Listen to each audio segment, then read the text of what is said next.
بخشش بھی ہے، رزق بھی ہے، اور عزت والی جگہ یعنی جنت میں اعلیٰ سے اعلیٰ مقام بھی ملیں گا، اور وہاں کھانے پینے کے لیے رزق دیا جائے گا۔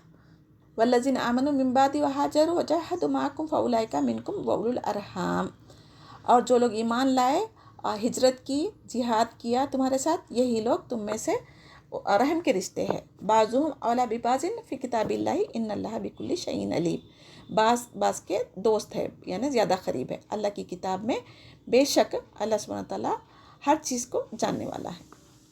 اللہ سبحانہ تعالیٰ نے جو لوگ ایمان لائے، ہجرت کی، اپنی جان مال کے ساتھ اللہ کی راہ میں جہاد کیا، یہ مکہ والوں کے بارے میں کہا جا رہا ہے جو مہاجرین صحابہ تھے، یہ سب سے اعلیٰ درجے والے ہیں، کیونکہ یہ لوگوں نے سب کچھ قربان کیا تھا نا اسلام کے لیے۔ اور جو دوسرے درجے پہ ہے وہ مدینے والے ہیں جو مہاجرین کو پناہ دی، ان کو انصار کہتے ہیں نا، تو ان کی فضیلت بھی یہاں بیان کی گئی ہے۔ پہلے ایک دوسرے کو جانتے بھی نہیں تھے، نہ ہی ان کے پاس کچھ مال و دولت ساتھ لے کر آئے تھے، بلکہ خالی ہاتھ آنے کے باوجود بھی صرف انہیں اسلام کی خاطر مدینے والے نے اپنے گھروں میں پناہ دی تھی۔ تو آپ صلی اللہ علیہ وسلم نے ہجرت کے بعد ایک ایک مہاجر اور ایک ایک انصار کے درمیان رشتہ خود قائم کر دیا تھا، اور نبی کریم صلی اللہ علیہ وسلم انصار سے محبت کرتے تھے، اور انصار سے محبت ایمان کا حصہ ہے۔ جب مکہ فتح ہوا تو انصار کو ڈر لگا کہ کہیں آپ ہمیں چھوڑ کر مکہ نہ چلے جائیں۔ مکہ فتح ہونے کے بعد مال غنیمت سے مکہ والوں کی دلجوئی کے لیے نبی کریم صلی اللہ علیہ وسلم ان کو دے رہے تھے، تو آپ ناانصافی کی وجہ سے نہیں دے رہے تھے، بلکہ 5واں جو حصہ تھا وہ اس میں سے دے رہے تھے۔ تو آپ صلی اللہ علیہ وسلم نے فرمایا پہلے تم لوگ گمراہ تھے، اللہ نے تمہیں ہدایت دی، کچھ لوگ مال غنیمت سے کچھ حصہ لے کر جائیں گے اور تم انصار اللہ کے رسول کو ساتھ لے کر جائیں گے۔ تو انصار کیا کرے، وہ سمجھ گئے اور پھوٹ پھوٹ کر رونے لگے، کیونکہ بعض کے دل میں آ رہا تھا نا کہ یہ اپنے مکہ کے لوگ اپنے وطن کے لوگوں سے محبت کر کے مال غنیمت ان میں تقسیم کر رہے ہیں، ایسا بعض لوگوں کے دل میں خیال آیا تھا۔ جو ایمان تو لائے مگر ہجرت نہیں کی، یعنی جو مکہ کے لوگ تھے ایمان تو لا لیے تھے لیکن ہجرت نہیں کی نا، تو ہجرت کرنے والوں کا درجہ ہمیشہ افضل رہا، اور آپ کے لیے ان میں کوئی ولایت کا رشتہ نہیں رہا جب تک وہ ہجرت نہ کریں، اور یہ تمہاری حمایت اور وراثت کے مستحق نہیں ہے۔ مہاجرین کو انصار کی وراثت دی جاتی تھی، بعد میں جب وراثت کا حکم آیا نا تو یہ آیت منسوخ ہو گئی، یہ حکم منسوخ ہو گیا۔ اگر انہیں دین کے معاملے میں مشرکین کے خلاف تمہاری مدد کی ضرورت پڑ جائے تو ضرور تم مدد کرنا، ہاں اگر وہ تم سے ایسی قوم کے خلاف مدد مانگے جس کے ساتھ تمہارا معاہدہ ہے تو پھر ایسے مسلمانوں کی مدد کے مقابلے میں ہم معاہدے کی پابندی کرنا ضروری ہے۔ یعنی کسی ملک، کافر ملک سے امن کا معاہدہ کیے ہوئے ہیں تو خفیہ طور پر ان کے خلاف کوئی سازش یا مسلمانوں کی مدد کرنا جائز نہیں ہے، البتہ معاہدہ توڑنے کا اعلان کر کے مسلمانوں کی مدد کر سکتے ہیں۔ جو کچھ ہم چھپ کر کر رہے ہیں یا ظاہری طور پر کر رہے ہیں اللہ تعالیٰ اس کو جاننے والا ہے۔ اور کافر آپس میں ایک دوسرے کے مددگار ہیں، جب کبھی مسلمانوں کے خلاف موقع جاتا نا تو دونوں مل کر کیا کرتے، یہود و نصارہ مسلمانوں کو نقصان پہنچانے کی کوشش کرتے، مگر مسلمان ایک دوسرے کی مدد نہیں کیے تو ملک میں فتنہ ہو جاتا اور زبردست فساد ہو جاتا، تو مسلمانوں کا وارث کافر نہیں ہو سکتا چاہے وہ خونی رشتہ دار ہی کیوں نہ ہو۔ تو یہاں پر کیا بتایا جا رہا ہے، تو ایک دوسرے کو تعاون کب کر سکتے جس کے اندر معاہدہ نہ ہو، ٹھیک ہے۔ اس آیت میں مہاجرین اور انصار کی فضیلت بیان کی گئی نا 74 میں، جو سچے مومن ہوتے تھے اور ایمان لائے تھے، ہجرت بھی کی تھی، اللہ کے راہ میں جہاد بھی کیا تھا، سب کچھ اپنا قربان کر دیے تھے۔ اور انصار نے اپنے مہاجر بھائیوں کو اپنے گھر میں کس لیے عزت دی، جگہ دی، صرف اور صرف ایمان کی وجہ سے، تو اللہ سبحانہ تعالیٰ ان دونوں گروہوں کو بخشش اور عزت والے نے جنت کے گھر کی خوشخبری دی۔ اور آیت 75 میں صلح حدیبیہ کے بعد جو ایمان لائے یہ چوتھا گروہ ہے، مگر درجے میں یہ تیسرے نمبر پر آئیں گے۔ یہ رشتے اللہ تعالیٰ نے کتاب اللہ سے مراد لوح محفوظ میں ہیں، وہ اولو الارحام یعنی خونی رشتے، نسبی رشتے، سسرالی رشتے، وہی اصل حقدار ہوں گے وراثت میں۔ صرف عارضی طور پر مہاجرین اور انصار کے اندر ایک دوسرے کا وارث بنایا گیا تھا نا، کیونکہ کسی کا باپ مسلمان ہوا تھا تو بیٹا کافر تھا، اور کسی کا بیٹا مسلمان ہوا تو باپ کافر تھا، تو مسلمان کی وراثت کافر نہیں لے سکتا، اس وجہ سے یہ وقتی طور پر یہ قانون تھا، وراثت کے احکام آنے کے بعد یہ خونی رشتے جو مومن ہیں ان کے لیے حصے مقرر کر دیا اللہ سبحانہ تعالیٰ۔ الحمدللہ سورہ انفال ختم ہوتا ہے۔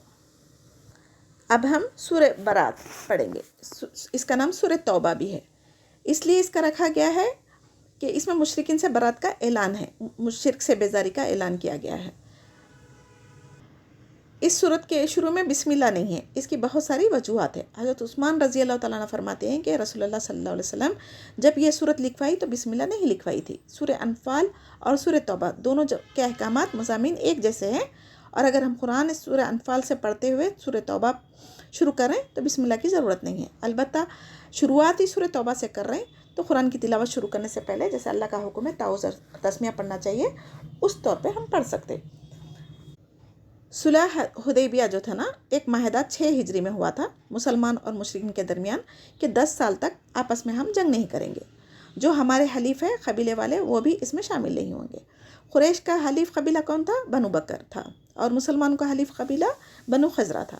تو 2 سال بعد ہی 8 ہجری میں بنو بکر قبیلے کے ساتھ مل کر انہوں نے بنو خزرہ پر حملہ کر دیا تھا. وہ حرم کے اندر پناہ لی تھی، پھر بھی انہوں نے حرم کی حرمت پامال کر کے ان کو مارا تھا. تو مشرکین نے معاہدہ بھی توڑا، قتل بھی کیا، مال بھی لوٹا. پھر اس کے بعد ابو سفیان کیا کیا تھا؟ معاہدہ رینیو کرنے کے لیے آپ صلی اللہ علیہ وسلم کے پاس بھیجا تھا. تو بنو خزرہ کے جو لوگ بچ کر آپ صلی اللہ علیہ وسلم کے پاس آ کر یہ حالت بتائے تھے، تب آپ صلی اللہ علیہ وسلم نے خاموشی سے مکہ والوں پر حملہ کر کے فتح کرنا چاہا تھا. یہ رمضان کا واقعہ تھا. تم من اللہ و رسولی، برات کا اعلان ہے اللہ کے اور اس کے رسول کی طرف سے. الی الذین عاہدتم من المشرکین، ان لوگوں کی طرف جنہوں نے معاہدہ کیا تھا مشرکین کے ساتھ. فسیحوا فی الارض اربعۃ اشہر واعلموا انکم غیر معجز اللہ، بس چلو پھرو تم زمین میں 4 مہینے اور جان لو بے شک اللہ تعالیٰ بے شک تم نہیں عاجز کرنے والے اللہ سبحانہ تعالیٰ کو. وان اللہ مخزی الکافرین، اور بے شک اللہ تعالیٰ رسوا کرنے والا ہے کافروں کو. وَأَذَانٌ مِّنَ اللَّهِ وَرَسُولِهِ، اور اعلان ہے اللہ کی طرف سے اور اس کے رسول کی طرف سے. إِلَى النَّاسِ يَوْمَ الْحَجِّ الْأَكْبَرِ، حج اکبر کے دن لوگوں کے لیے، اللہ کے اور اس کے رسول کی طرف سے لوگوں کے لیے. أَنَّ اللَّهَ بَرِيءٌ مِّنَ الْمُشْرِكِينَ وَرَسُولُهُ، بے شک اللہ بری ذمہ ہے مشرکوں سے اور اس کا رسول بھی. فَإِن تُبْتُمْ فَهُوَ خَيْرٌ لَكُمْ وَإِن تَوَلَّيْتُمْ فَاعْلَمُوا أَنَّكُمْ غَيْرَ مُعْجِزِي اللَّهِ، یعنی اگر تم توبہ کر لو تو بہتر ہے تمہارے لیے، اور اگر تم منہ پھیر لو تو جان لو کہ بے شک تم نہیں عاجز کرنے والے اللہ سبحانہ تعالیٰ کو. وَبَشِّرِ الَّذِينَ، اور خوشخبری دے ان لوگوں کو جنہوں نے کفروا بعذاب علیم، جنہوں نے کفر کیا ان کے لیے عذاب دردناک ہے. إِلَّا الَّذِينَ عَاهَدتُّم مِّنَ الْمُشْرِكِينَ، سوائے ان کے جن سے معاہدہ کیا تھا تم نے مشرکوں میں سے.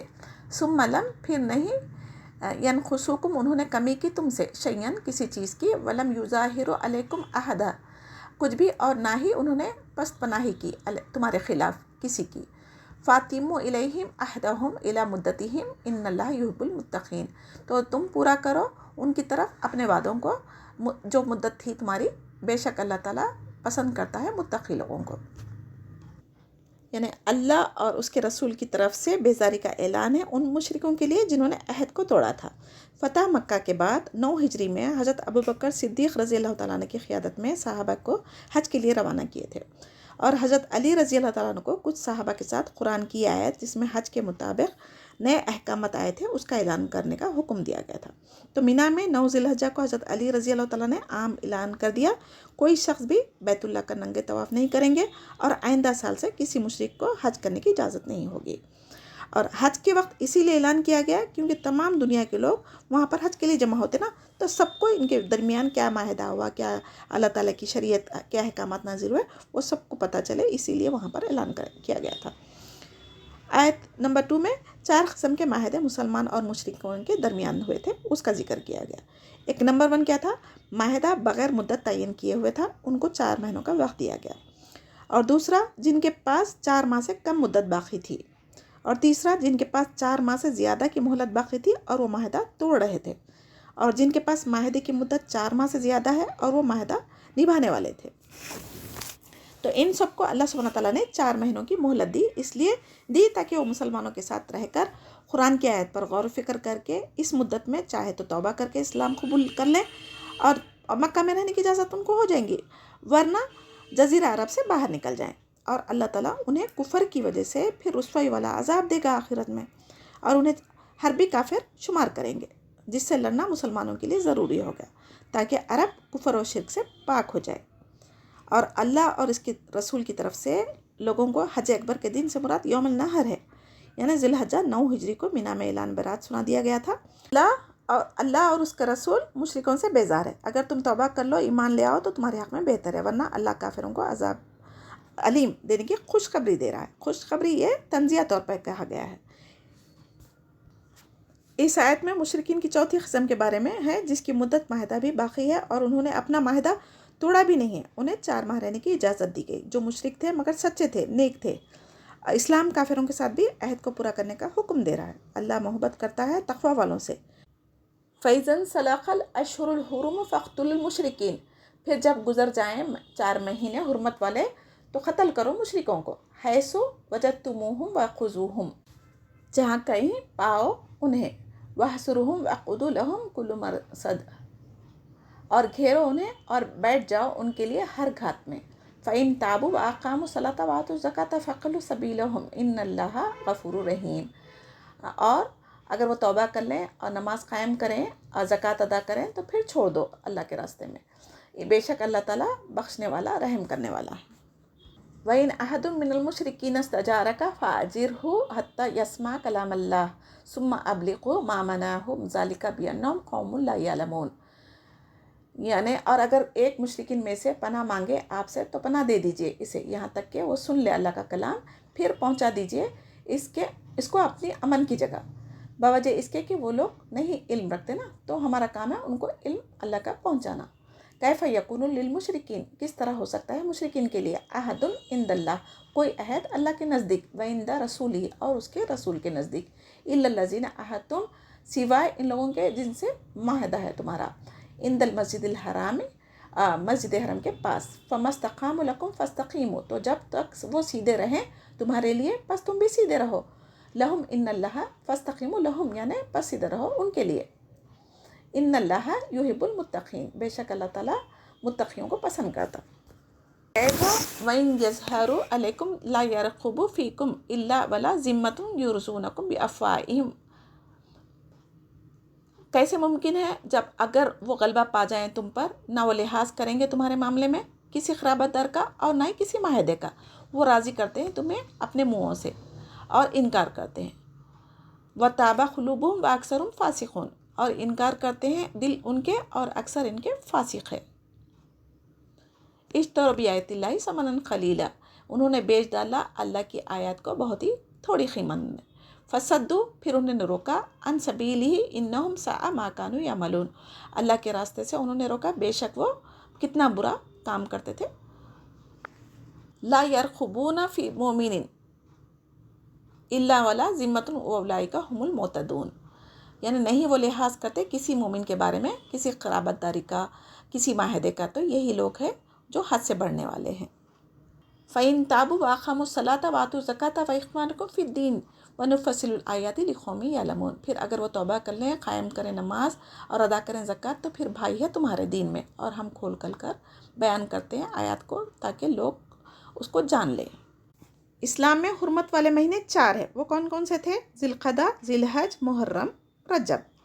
لیکن یہاں پر جو 4 مہینے کا ان کو ٹائم دیا گیا تھا وہ تھا 10 ذی الحجہ سے لے کر محرم، صفر، ربیع الاول، ربیع ثانی کی 10 تاریخ تک، جو اعلان برات کے بعد مشرکوں کو دیے گئے تھے مہلت کے طور پر. ان 4 مہینوں میں چاہے تو وہ توبہ کر کے اصلاح کر لیں، ایمان قبول کر لیں، اور جب ایمان لے کر آئیں گے تو اس کے بعد ان کی کیا ذمہ داری ہوں گی؟ نماز اور زکوٰۃ ادا کرنا. اس کا بھی حکم یہیں ساتھ میں دیا گیا. اب اس آیت کو لے کے کفار کیا کرتے؟ مسلمانوں کو بدنام کرتے، لیکن اس آیت کے بعد کی آیتوں کو نہیں دیکھتے، اس کی پچھلی آیتوں کو نہیں دیکھتے، کیونکہ اللہ تعالیٰ کیا چاہ رہے ہیں؟ اگر کوئی کافر مسلمان ملکوں میں رہنا چاہ رہا تو وہاں جزیہ دے کر رہ سکتا ہے. ان کی حفاظت کی ذمہ داری بھی مسلمان حکمرانوں کی ہے. ایسا قانون کسی اور ملک میں، کسی قوم میں نہیں ہے. اللہ تعالیٰ کا مطالبہ کلمہ پڑھنے کے بعد کیا ہے؟ یہاں پر سب سے پہلے نماز ادا کرنا اور پھر زکوٰۃ پابندی کے ساتھ ادا کریں.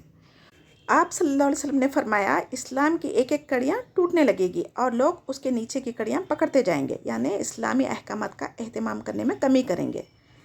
یہاں پہلی کڑی ٹوٹنے کا مطلب کیا ہے؟ اللہ کا قانون توڑ کر کوئی اور قانون لانا چاہیں گے. اور دوسری کڑی ٹوٹنے کا مطلب کیا ہے؟ آخری کڑی وہ نماز ہے جس کو آج مسلمان چھوڑ رہے ہیں، جو زوال کا سبب بنتے جا رہا ہے.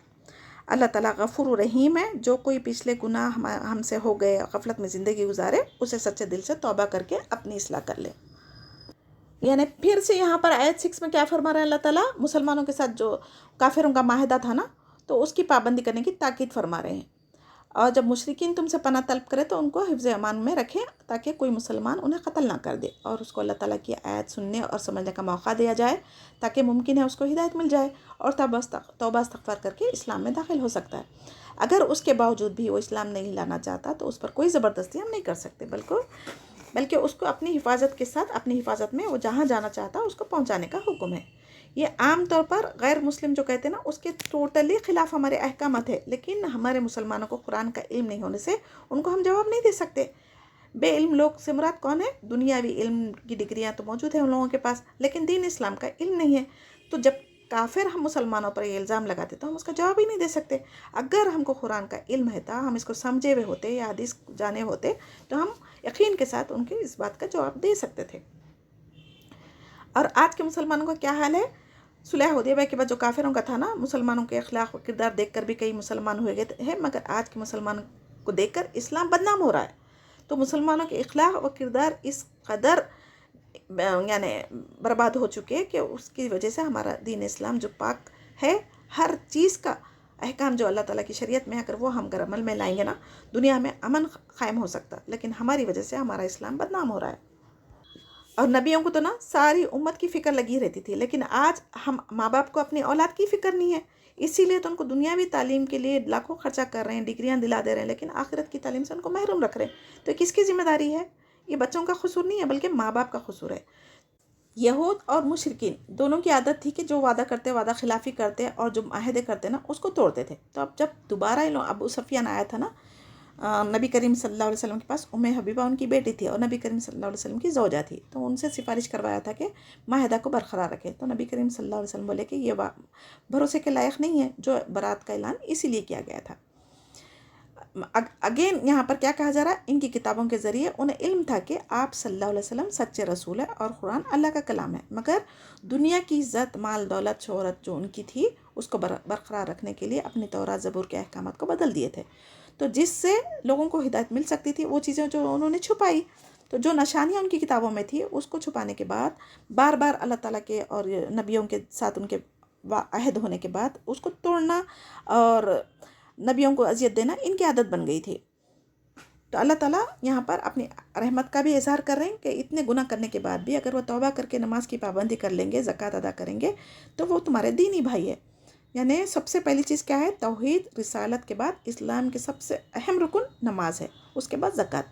اللہ تعالیٰ کی عبادت میں ہم نماز میں قیام میں جو تلاوت کر رہے ہیں اس کو غور و فکر کرنا چاہیے، رکوع میں کیا تسبیح پڑھ رہے ہیں، سجدے میں کیا کر رہے ہیں، جو بھی دعائیں کر رہے ہیں اس میں اللہ سبحانہ تعالیٰ کی پاکی و بزرگی بیان کر رہے ہیں، تو اس پر غور کرتے ہوئے عاجزی و انکساری کے ساتھ ادا کریں گے تو اللہ تعالیٰ کی رحمت ہم پر نازل ہوں گی۔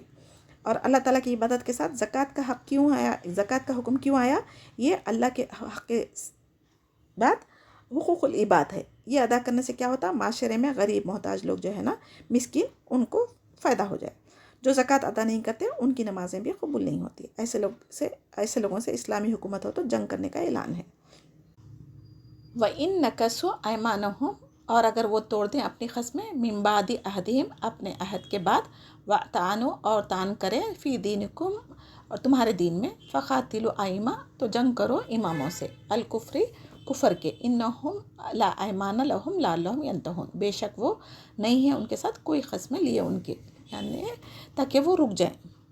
الا تقاتلون قوما نکثوا، کیا نہیں تم جنگ کرو گے ایسی قوم سے جنہوں نے توڑ دی ایمانہم، اپنی قسمیں، وہموا، اور انہوں نے ارادہ کیا، باخراج رسول، نکالنے کا رسول کو، وہم بداؤکم، حالانکہ وہ انہوں نے ابتدا کی تھی تم سے پہلے، اول مرہ، یعنی پہلی مرتبہ، اتخشونہم، کیا تم ڈرتے ہو ان سے، فاللہ احق، تو اللہ تعالیٰ زیادہ حقدار ہے ڈرنے کا، ان تخشوہ، تم اس سے ڈرو، ان کنتم مومنین، اگر ہو تم مومنین۔ قاتلہم یعذبہم اللہ، جنگ کرو ان سے، عذاب دے گا انہیں اللہ، بِأَیْدِیکم وَیُخْزِیہم، تمہارے ہاتھوں سے رسوا کرے گا انہیں، وَینصُرکم، اور وہ مدد کرے گا تمہاری، علیہم، ان کے خلاف، وَیَشْفِی، اور شفا بخشے گا، صدور قوم مومنین، سینوں کو مومنوں کے، وَیُذْہِبْ غیظ قلوبہم، اور لے جائے گا غصہ ان کے دلوں کا، وَیَتُوبُ، اور مہربان ہوگا اللہ سبحانہ تعالیٰ، علی من یشاء واللہ علیم حکیم، اوپر جس کے وہ چاہے گا، اللہ تعالیٰ خوب جاننے والا، حکمت والا ہے۔ اگر مشرکین لوگ اپنے عہد پیمان کو توڑیں گے، قسمیں توڑیں گے، تو تمہارے دین میں اگر طعنہ دے رہے ہیں تو ظاہری قسمیں بھی اگر کھائیں گے تو ان کی قسموں کا کوئی اعتبار نہیں کرنا چاہیے۔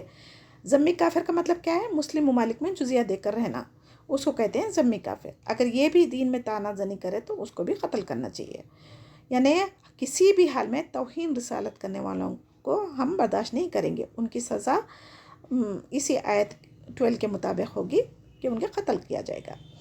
آگے آیت 13 میں اللہ تعالیٰ جنگ کی ترغیب دلا رہے ہیں کیونکہ دارالندوہ میں مکہ کے سردار مشورہ کر رہے تھے کہ آپ صلی اللہ علیہ وسلم کو مکہ سے نکال دیں گے، یعنی قید کر دیں گے یا قتل کر دیں گے، یہ سازشیں کر رہے تھے. تو یعنی مشرکین کی طرف سے اگر پہل ہوئی، یعنی بدر میں، احد میں، احزاب میں، صلح حدیبیہ میں کافروں نے یہ پہل کی تھی نا، تو اگر وہ لوگ پہل کریں گے تو پھر تم مشرکوں سے کیوں ڈرتے ہو؟ اللہ تعالیٰ سے ڈرنا زیادہ ضروری ہے ایمان والوں کو.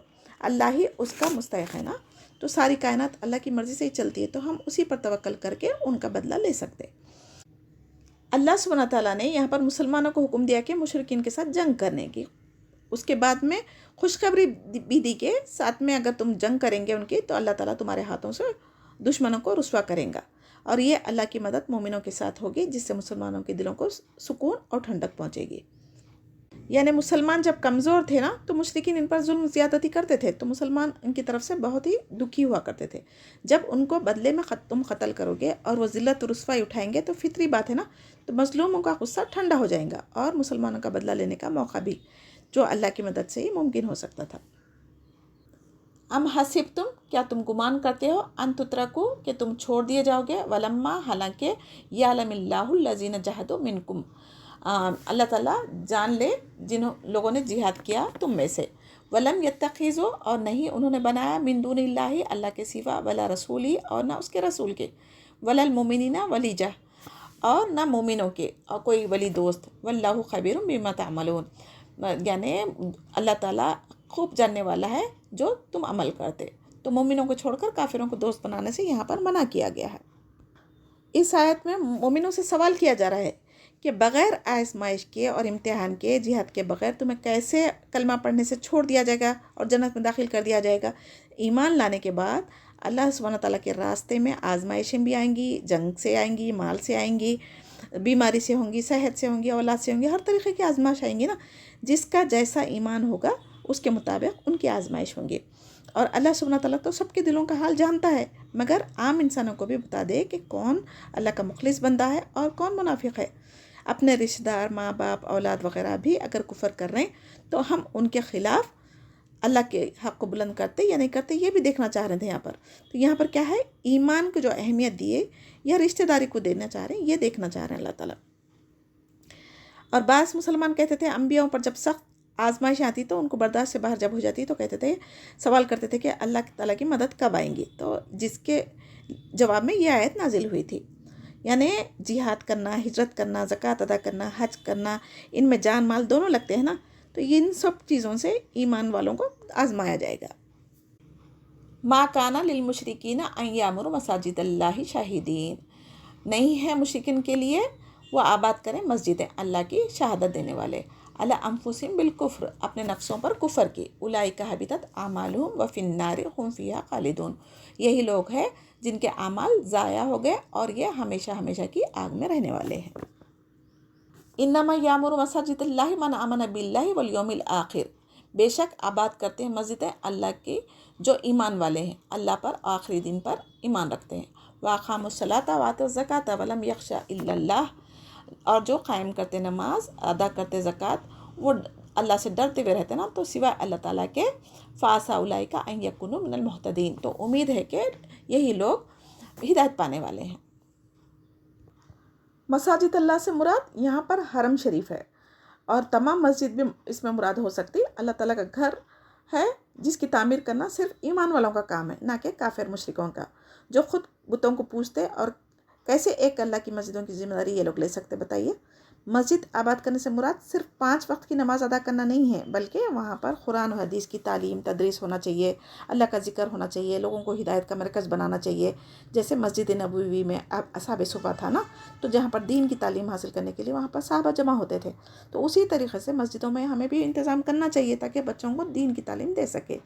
جس کا عقیدہ صحیح ہو وہی اللہ تعالیٰ کے گھر کی ذمہ داری اٹھانے پر ان کو اجر ملے گا. جو شرک و بدعتیں کرتے، چاہے وہ مسجدوں کی تعمیر کر لے یا اس کی خدمت کر لے، ان کے اعمال بیکار ہے، یعنی غارت ہو جائیں گے، اور ہمیشہ ہمیشہ کے لیے بدعتیں نکالنے والا جہنم میں جائے گا. یعنی دیکھنے والوں کے لیے تو ان کے اعمال بظاہر نیک لگتے نا، مثلاً طواف کرنا، عمرہ کرنا، حاجیوں کی خدمت کرنا، ان کو پانی پلانا وغیرہ. مگر ایمان کے بغیر اعمال ایسے ہے جیسے کہ کاغذ کے پھول جس میں خوشبو نہیں ہے. پھول تو ہے لیکن خوشبو نہیں ہے. اور مسجد الحرام کے متولی بننے کے کون لائق ہے؟ آیت 18 میں بتا رہے ہیں اللہ تعالیٰ. سب سے نمبر 1 کیا ہے؟ جو اللہ تعالیٰ پر ایمان رکھنے والے ہو، پھر آخرت پر ایمان رکھنے والے ہو، جو 5 وقت کی نماز پابندی کے ساتھ ادا کرتے ہو، پھر زکوٰۃ ادا کرتے، صرف اللہ تعالیٰ سے ڈرتے. تو اس آیت میں اللہ اور قیامت کے دن پر ایمان رکھنے کے بعد جن اعمال کی اہمیت بتائی گئی ہے، سب سے پہلے وہ نماز ہے، اس کے بعد زکوٰۃ ہے، اور تقویٰ کی اہمیت واضح ہو رہی ہے. مسجدیں اللہ تعالیٰ کا گھر ہے، اس کا حق ادا کرنا ضروری ہے. اس کا حق کیا ہے؟ اس کو صاف ستھرا رکھنا ہر مسلمان کی ذمہ داری بنتی. اور پھر مسجدوں میں جو رکوع سجدہ کرنے والے ہیں ان کے لیے آسانی پیدا کرنا. مسجدیں بنانا آسان ہو گیا آج کے زمانے میں، لیکن اس کو آباد کرنا مشکل ہے نا. تو اللہ تعالیٰ فرماتے ہیں مجھے میری عزت و جلال کی قسم کہ میں زمین والوں کو عذاب کرنا چاہتا ہوں، لیکن اپنے گھر کے آباد کرنے والوں کو اور آپس میں اللہ تعالیٰ سے محبت رکھنے والوں کو، اللہ تعالیٰ کی خاطر جو ایک دوسرے سے محبت رکھتے ان کی وجہ سے، اور تہجد کے وقت جو لوگ توبہ استغفار کرتے ان پر جب نظریں ڈالتا ہوں تو میں اپنا عذاب ہٹا لیتا ہوں. تو اللہ سبحانہ تعالیٰ کے کتنے انعامات ہم پر ہے، ہم جیسے گناہ گاروں پر، بتائیے. تو قیامت کے دن جن لوگوں کا عرش کا سایہ نصیب ہوگا وہ 7 قسم کے لوگ ہیں، جن میں سے ایک وہ بھی ہے جس کا دل مسجد میں اٹکا رہتا. مسجد میں اٹکا رہنے کا مطلب ایک نماز ہونے کے بعد دوسری نماز کی فکر ہوتی ہے اس کو، اور نماز ہونے کے بعد میں بھی نوافل پڑھے جاتے، وہاں پر ذکر اذکار کرتے، تو قرآن کا درس تعلیم حاصل کرتے، تو ان کا دل مسجدوں میں اٹکا رہنا یہ بات ہے. اور حدیث مبارکہ ہے جو مسلمان صبح اور شام کو مسجد میں جاتا ہے اس کے لیے جنت کی مہمانی تیار کی جاتی ہے، اور جو خالص اللہ تعالیٰ کی رضا کے لیے مسجد بنائی اس کے لیے اللہ جنت میں گھر بنائیں گے. اور مسجدوں میں کاروبار، گمشدہ چیزوں کا اعلان، کھیل کود، کھانے پینے کی جگہ نہیں بنانا چاہیے. یہ آج کے زمانے میں عام ہو گیا مسجدوں میں اعلان کرنا گمشدہ چیزوں کا وغیرہ. تو شیطان اکیلے انسان کو پکڑتا ہے. تو ہم جیسے ہی اکیلی بھیڑیا ایک اکیلی بکری کو شکار کرتا نا، اسی طریقے سے شیطان بھی ہم انسانوں کی طاق میں رہتا. اگر ہم مسلمانوں میں اتفاق کرتے ہوئے اجتماعی طور پر جمع ہوتے رہیں اور اللہ کا ذکر تسبیح کرتے رہیں گے، تو ہماری طاقت و قوت کی وجہ سے ہم پر نہ شیطان حاوی ہوگا نہ غیر قوم حاوی ہو سکتی. اور حق بات بولنے سے ڈرنے والے اور لوگوں سے ڈرنے والے، دنیا کی شہرت چاہنے والے مسجدوں کے متولی ہرگز نہیں بن سکتے. یہ صاف یہاں پر بتا دیا گیا. اجعلتم سقای الحاج، کیا بنا لیا تم نے پانی پلانا حاجیوں کو، و عمارت المسجد الحرام، اور آباد کرنا مسجد الحرام کو، کمن آمن باللہ والیوم الآخر، مانند ایسا ہو سکتا کہ جو ایمان لائے اللہ پر اور آخری دن پر، وجاہد فی سبیل اللہ، اور اس نے جہاد کیا اللہ کے راستے میں. لا یستعون عند اللہ، نہیں وہ برابر ہو سکتے اللہ کے نزدیک. واللہ لا یہدی القوم الظالمین، اور اللہ تعالیٰ ہدایت نہیں دیتا ظالم قوم کو. الذین آمنوا وہاجروا وجاہدوا فی سبیل اللہ، جو ایمان لائے اور انہوں نے ہجرت کی اور انہوں نے جہاد کیے اللہ کے راستے میں، باموالہم وانفسہم اعظم درجہ، اپنے مالوں کے ساتھ اپنی جانوں کے ساتھ زیادہ بڑے ہیں درجے میں، عند اللہ واولئک هم الفائزون، اللہ کے نزدیک یہی لوگ کامیاب ہے. یبشرہم ربہم برحمت منہ ورضوان، خوشخبری دیتا ہے انہیں رب ان کا رحمت کی اپنی طرف سے اور رضامندی کی. وجنات لہم فیہا نعیم مقیم، اور باغات ہیں ان کے لیے ان میں نعمتیں ہیں قائم رہنے والی. خالدین فیہا ابدا، ہمیشہ ہمیشہ اس میں رہیں گے. ان اللہ عندہ اجر عظیم، بے شک اللہ تعالیٰ کے پاس اجر بہت بڑا ہے. یا ایھا الذین آمنوا لا تتخذوا آباءکم واخوانکم اولیاء، اے لوگو جو ایمان لائے ہو نہ تم بناؤ اپنے آبا و اجداد کو، اپنے بھائیوں کو دوست. ان استحبوا الکفر علی الایمان، اگر وہ ترجیح دیں کفر کو ایمان پر. ومن یتولہم منکم فاولئک هم الظالمون، اور جو کوئی دوست رکھے گا انہیں تم میں سے تو یہی لوگ ہیں جو ظالم ہیں. آیت 20 سے 22 تک اللہ سبحانہ تعالیٰ نے اہل ایمان والوں کی فضیلت بیان کر رہے ہیں. اس میں سب سے مین چیز لوگوں کی کون سی تھی؟ ہجرت کیے تھے اللہ کی راہ میں، اپنی جان مال سے جہاد کیے تھے. اللہ کے نزدیک ان کے درجے سب سے زیادہ بلند ہے، اور اللہ کی رحمت رضامندی ان کو اس حال میں ملی کہ جنت کی خوشخبری ان کو دی جا رہی ہے جس میں وہ ہمیشہ رہیں گے. یہ اصل کامیابی مومنوں کی ہونی چاہیے. اصل مقصد بھی ہماری زندگی کا آخرت بنانا چاہیے. تو اللہ کے راستے میں دین کا علم سیکھنے یا دین کی خدمت کے لیے صبح شام نکلنے والے کے لیے دنیا آخرت میں تمام چیزوں جو کچھ ہے نا ان سب سے بہتر ہے. آج ہم کیا کر رہے ہیں؟ دنیا کی تعلیم اور اچھی جاب کو اصل کامیابی سمجھ رہے ہیں.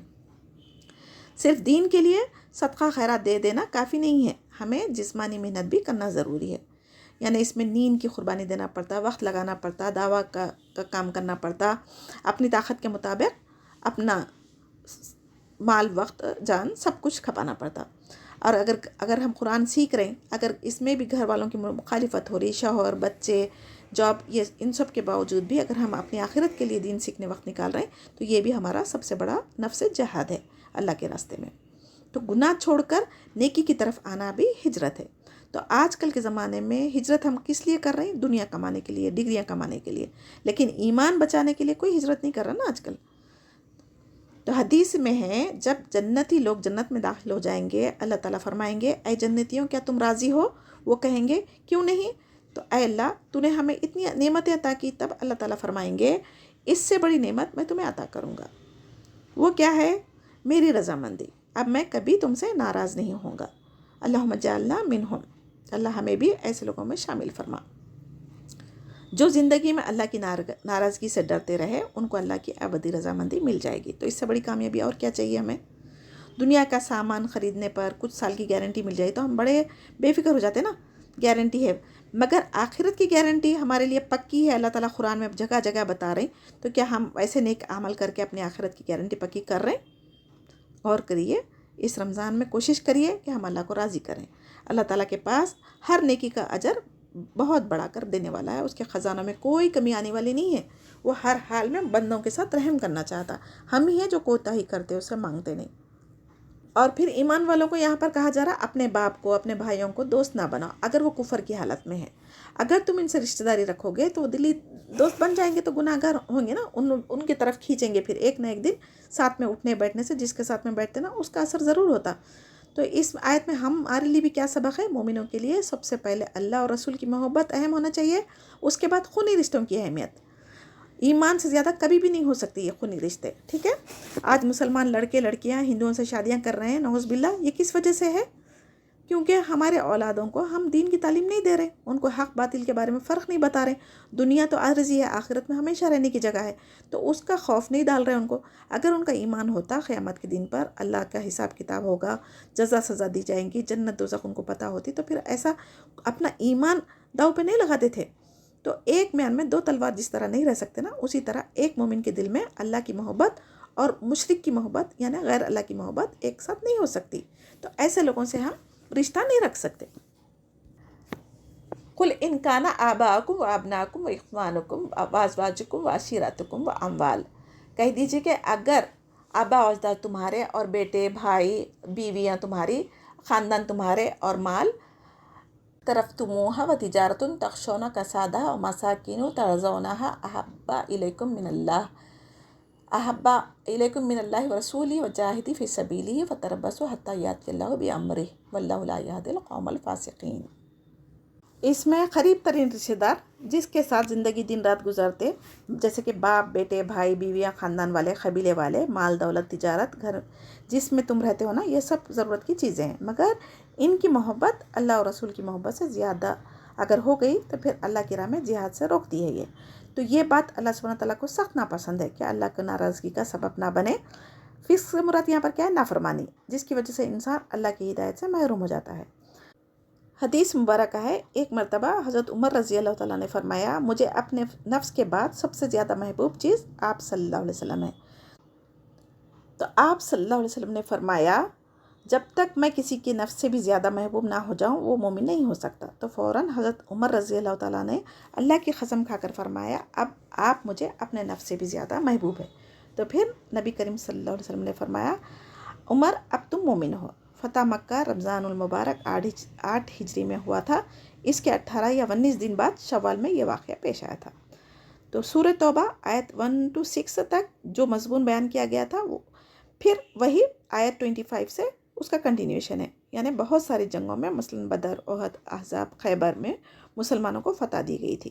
حنین سے مراد کیا ہے؟ مکہ اور طائف کے درمیان ایک وادی ہے. لقد نصرکم اللہ فی مواطن کثیرہ. البتہ تحقیق مدد کی تمہاری اللہ نے جگہوں میں بہت سی. وہ یوم حنین اور حنین کے دن، اس جب عجبتکم بھلی لگی تمہیں کثرت تمہاری، فلم تغنی بس نہ تم نے فائدہ دیا تمہیں انکم تمہیں اشیئن کسی چیز کا، وضاقت علیکم الارض بما رحبت اور تنگ ہوگی تم پر زمین باوجود اس کے جو کشادہ تھی، ثم ولیتم مدبرین، ثم انزل اللہ سکینتہ علی رسولی وعلی المومنین، پھر اتاری اللہ نے سکینت اپنے رسول پر اور مومنوں پر، وانزل جنودا لم تروہا، اور اس نے اتارا ایسے لشکر جسے تم نے نہیں دیکھا، وعذب الذین کفروا، اور اس نے عذاب دیا ان کو جنہوں نے کفر کیا، وذالک جزاء الکافرین، اور یہی بدلہ ہے کافروں کا، ثم یتوب اللہ من بعد ذالک، پھر مہربان ہوگا اللہ تعالیٰ اس کے بعد، علی من یشاء واللہ غفور رحیم، جس پر وہ چاہے گا اور اللہ بہت بخشنے والا نہایت رحم کرنے والا ہے۔ جب مکہ فتح ہوا تو یہ لوگوں کو ڈر تھا کہ کہیں مسلمان ہم پر بھی حملہ نہ کرے، تو وہ لوگ چاہ رہے تھے کہ وہ تیاری کر کے نبی کریم صلی اللہ علیہ وسلم کو اور ان کے لشکر کو حملہ کر کے ختم کر دے۔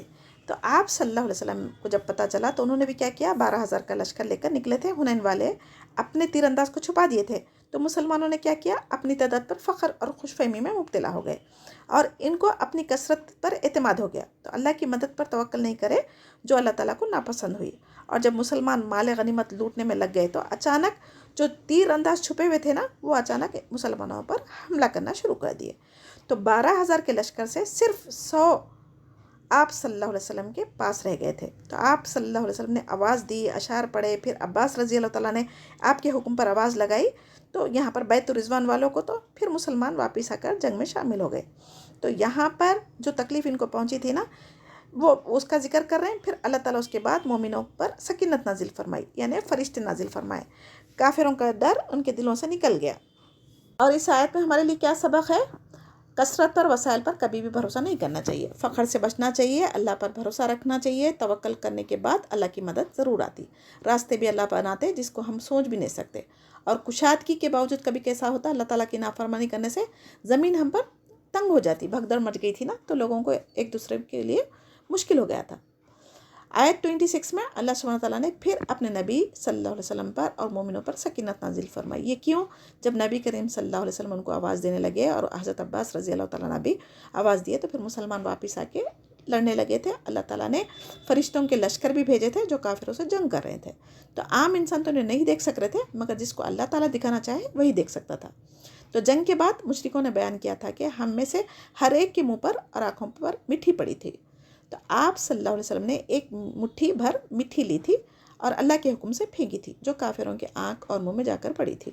تو اس جنگ میں آپ صلی اللہ علیہ وسلم خچر پر سوار تھے، سارے مسلمان بھاگ رہے تھے۔ اگر آپ آگے بڑھ رہے تھے مشرکوں کی طرف، تو یہ اللہ تعالیٰ پر توکل کر کے بڑھ رہے تھے۔ صرف 80 مہاجر انصار آپ کے ساتھ تھے۔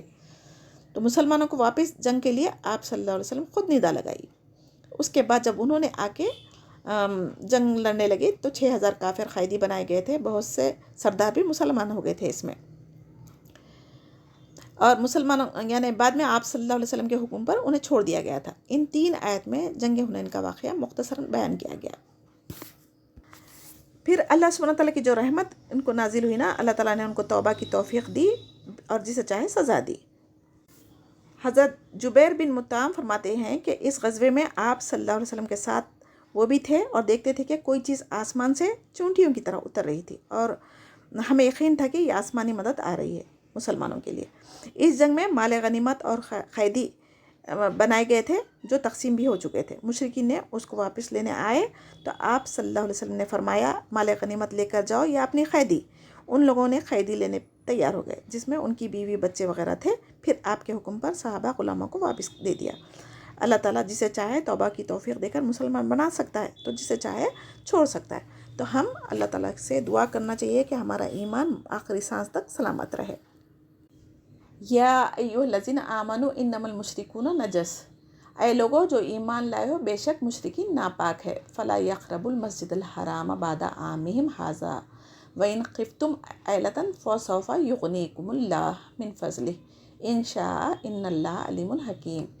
اس سال کے بعد مشرکین مسجد حرم کے قریب بھی نہ آئیں، اور اگر خوف ہو تمہیں مفلسی کا تو عنقریب اللہ تعالیٰ تمہیں غنی کر دے گا اپنے فضل سے۔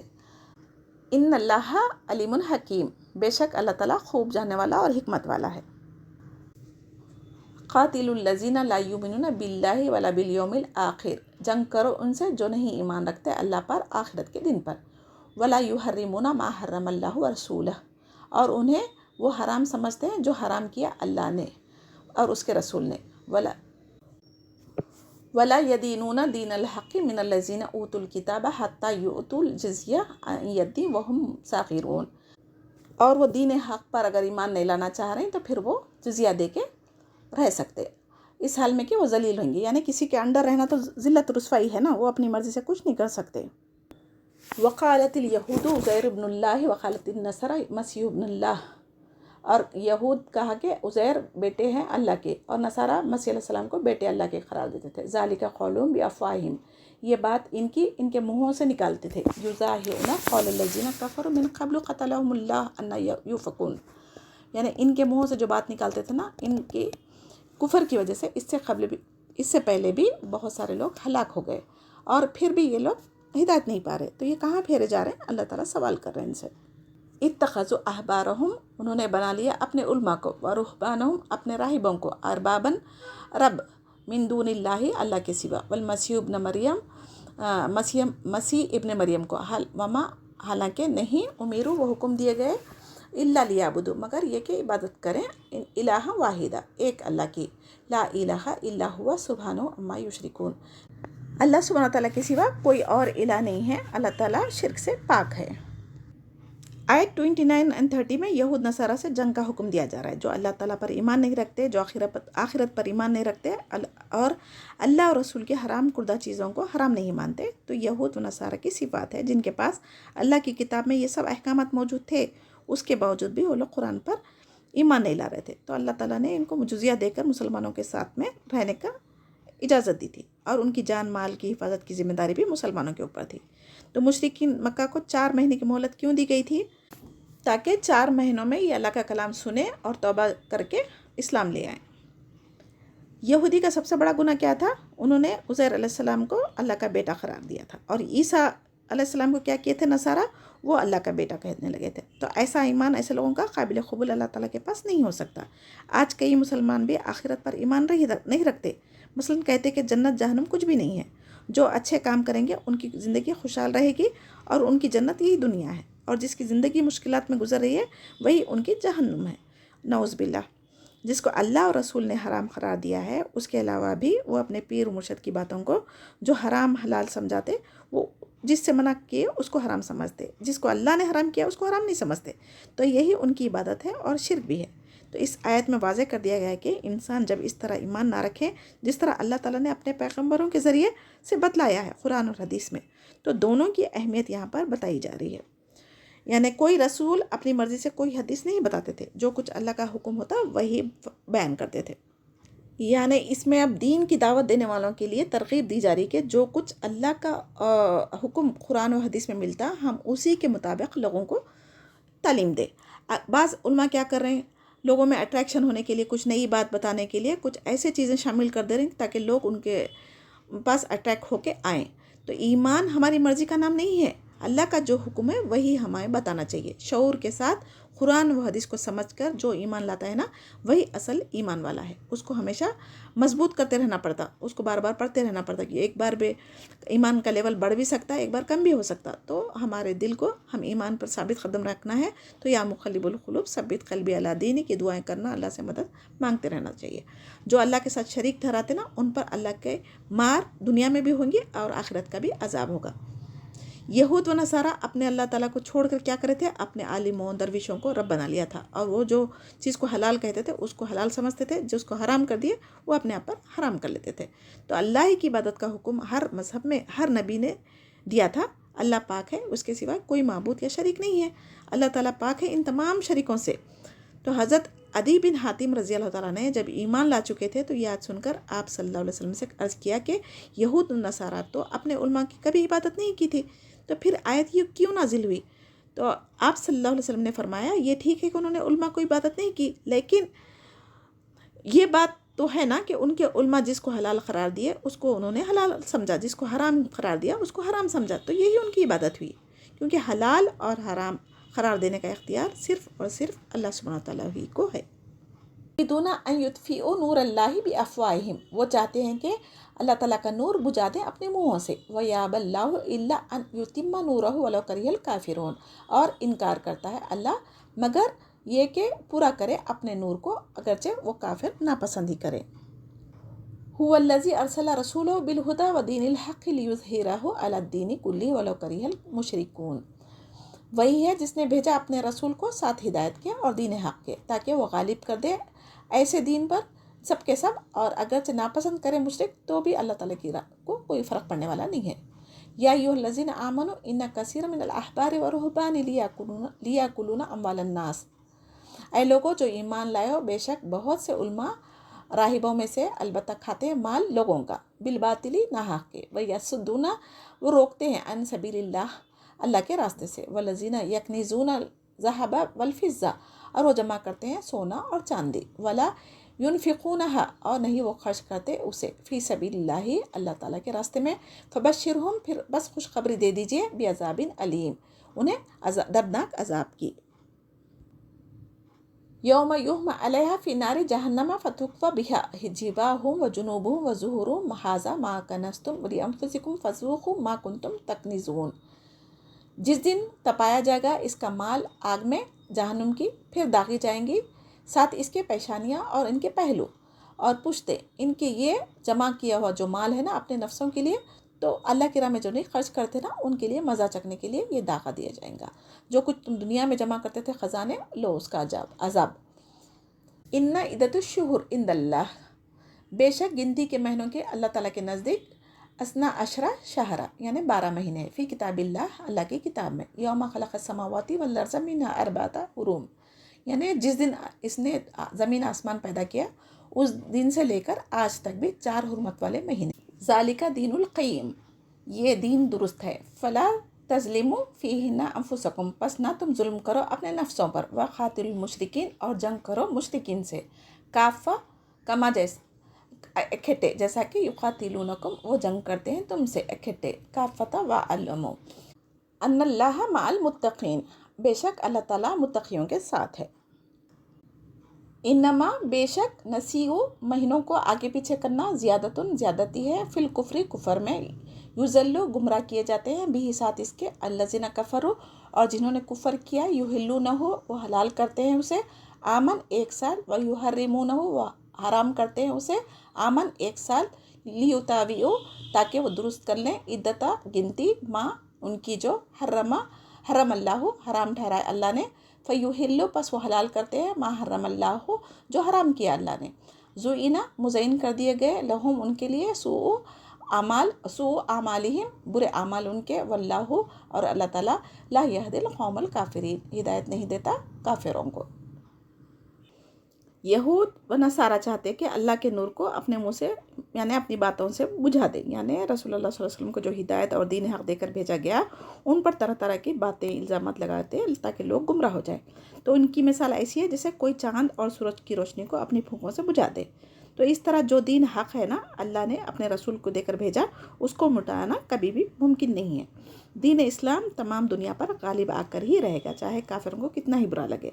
کافر کا لغوی معنی کیا ہے؟ کفر کرنا. رات کو بھی کافر کہتے ہیں، یعنی کاشتکار کو بھی کافر کہتے ہیں، کیونکہ رات جب آتی نا تو اندھیرے سے تمام چیزیں چھپ جاتی ہے نا. کسان بھی دانوں کو زمین میں چھپا دیتا. تو اسی طرح یہود و نصارہ بھی اللہ تعالیٰ کے احکامات جو ان کی کتابوں میں موجود تھے اس کو چھپا کر لوگوں کو گمراہ کرتے تھے، اسی لیے انہیں کافر کہا جاتا ہے. تو اللہ تعالیٰ کے نور کو چھپانا چاہتے ہیں اور اسلام کے خلاف دلوں میں بغض و کینہ رکھتے ہیں. تو اللہ سبحانہ تعالیٰ دلوں کا بھید جانتا نا، تو کون کینہ رکھتے، کون ایمان لے کر ہے، اللہ تعالیٰ سب کو جاننے والا ہے. اللہ سبحانہ تعالیٰ نے اپنے رسول کو ہدایت اور سچے دین کے ساتھ بھیجا ہے تاکہ تمام دینوں پر دین اسلام غالب کر دے. جب مسلمانوں کا ایمان اعلیٰ درجے کا تھا تو حضرت عمر رضی اللہ تعالیٰ کے دور میں غیر مسلم رہنا چاہتے تھے. انہوں نے خود سے اپنے اوپر شرطیں عائد کر کے مسلم مملکت میں رہنا چاہا تھا. تو ان کا عہد نامہ لکھا گیا تھا، کیسے کیسے لکھا گیا تھا، اس میں بہت ساری شرائط وہ خود اپنے آپ پر مسلط کر لی تھی.